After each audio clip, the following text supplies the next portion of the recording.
Hi guys, this is Victor with DIY Time, and today we're going to be programming a spare key using a technique that works with pretty much any Toyota Camry equipped with Immobilizer system. And for that we're going to be using TechStream cable and software compatible with Toyota vehicles.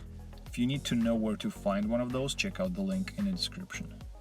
We are going to use this cable to connect Windows laptop computer to the OBD2 port under the steering wheel. Use your original master key and then turn it to the on position. Launch the TechStream software and then connect to your vehicle. Select Immobilizer category on the main menu and then click on Utility button.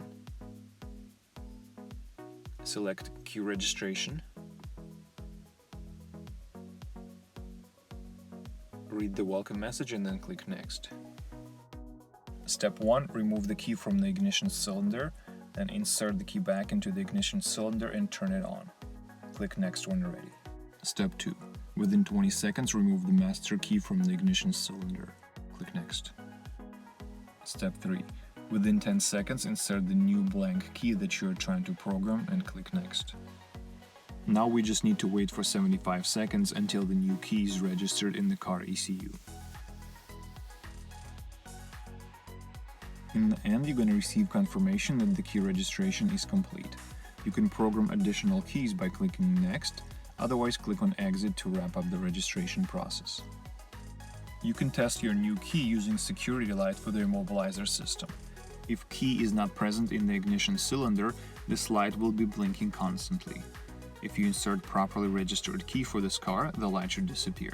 After you successfully tested your new key, you can take it to your local hardware store and have them cut the key blade to match the pattern on your original master key. Now let's take a look at how to program the remote buttons.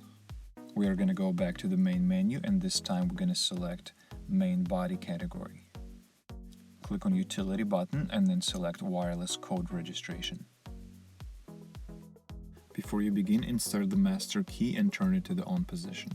Next, open and unlock the driver's side door and leave all other doors closed. Step 1. Review remaining number of remotes that can be registered. In my case, I have 2 remotes currently registered and I can add up to 5 more remotes. Click Next. In Step 2, you can preview the registration procedure. Click Next when you're ready. Step 3. On the remote transmitter, push lock and unlock simultaneously for 1 second. Within 3 seconds, press either lock or unlock button again for 1 second. Wireless code registration is complete. Click Next if you'd like to add more remotes, otherwise click Exit. Now you can try to lock and unlock the doors to test your newly programmed remote. If you're not able to program your new key for some reason, please visit this webpage where I'm trying to answer the most frequently asked questions. That's it. I hope this video was helpful. If you would like to see more Toyota and Lexus repair videos like this, please subscribe to my channel. Thank you for watching and have a nice day.